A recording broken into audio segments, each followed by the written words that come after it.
We've got 55 chickens coming. Yep, that's right. 55 chicks, baby chicks, coming probably on Friday. Today is Wednesday. So I've got to make some more brooders. We have one brooder full of baby ducks. And you've seen that brooder, so I'm going to make 3 more. I figured I could put New Hampshire's in one, Delaware's in the other, and the girls I could probably put in with the Jersey Giants, because I'm pretty sure I can tell the difference between the females and the Jersey Giants. Though I have enough. Yeah, I have enough here to make 3 more. So I think that'll be okay. If I need to get a 4th one, I'll get a 4th one. See, I've already cut out 2 lids here and done the drill marks around. So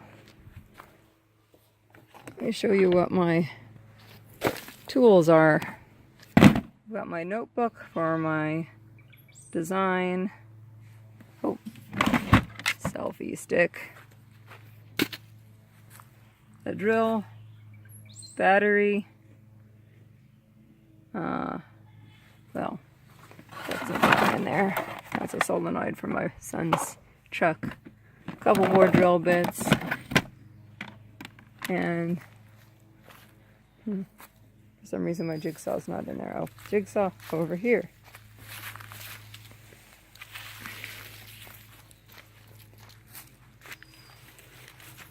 Alright, jigsaw.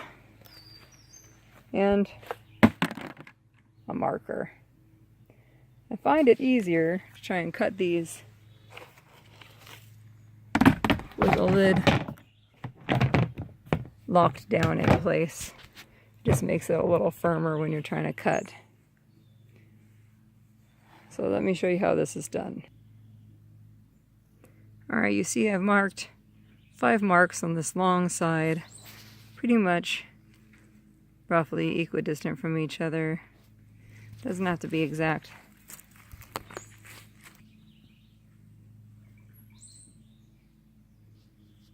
On this narrow side, I want to mark 3 dots. I really overdid it on my first one. I was really afraid because my teenager's snake has been getting out, and I was very concerned about that. So this time I'm not going to overdo it quite so much. You'll also notice on my previous one I cut way over here, and that made it really difficult to snap these shut. So I marked it a lot further in this time. So I'm going to just go around and mark it the same way all the way around.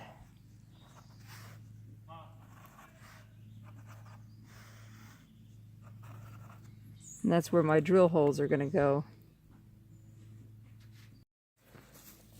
So just for comparison, this is our original brooder, which the ducklings have been in. And you can see how close I cut here to the handles, which makes it really hard to get your thumb in there without scraping against the hardware cloth. And you see how closely I put the zip ties, which is really not necessary. I can't even get a finger in there, which, I mean, it's great, but it was a little overdoing it, I think. This might be the one that I keep down on ground level, where the cats and snakes and things like that might be most likely to get in. But it's really a little overdoing it. I might even use chicken wire on the top of these. And they're indoors, and they're in a room that other animals typically can't get into. Maybe the snake might be able to. But my teenager is moving, and hopefully the snake's going with him. On the side here I've made some marks. You can disregard the rectangle, but the marks on the other side here is where I'm going to be putting a light receptacle, so the light will actually be inside the coop. And it's actually not a light, it's a heat element. So experimenting with that to see if I can keep the light from being on top of the fixed on top of the brooder and inside the brooder instead, so that I can conserve some space on my shelf. The animals tend to actually stay away from it if it's too hot and not burn themselves, so I think that this would work. I also have a reptile thermometer that goes inside there, which is connected to a thermostat, reptile thermostat, and it turns off at whatever preset temperature you have set it to, so that it doesn't get too overheated inside of there. That's working pretty good so far with the light on top, but it's not conserving the space like I like. So I think I'm going to try putting the receptacle on the side and wiring it up so that it works with the internal light inside. We'll see how that works. I got all the supplies. So the next thing is to cut this out here, drill the holes around, wire it up, and then in the next episode I will show you how to do the lighting. Alright, the next thing I do is I go ahead and zip tie my hardware cloth to each of the corners, and then on the long side to the middle. That secures it in place so that I can get all these others nice and tight.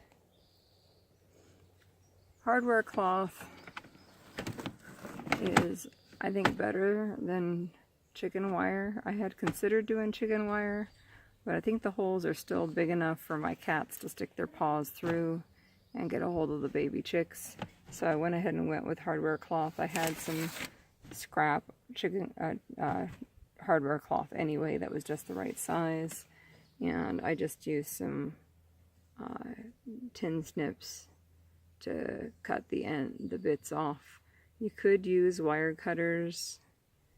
You could use really anything that can get through the wire. I've seen people even use angle grinders to cut it, but tin snips work pretty well.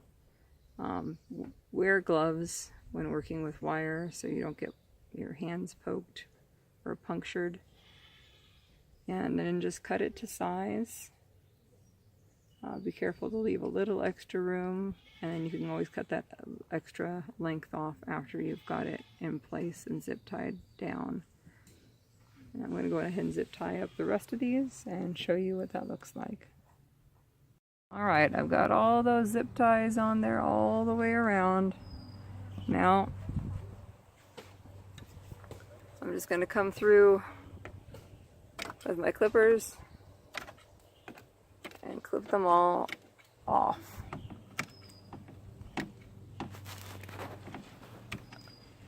Suppose you could leave them on there, but they kind of get in the way. Alright, there we go. A completed chicken brooder. Much better than my first attempt. This is much more evenly spaced. Easier to access the handles. Clear so you can see what's going on the inside. If you have any questions about this or any other videos I've done, go on ahead and post down below or send me a message, and I'll be happy to answer your questions.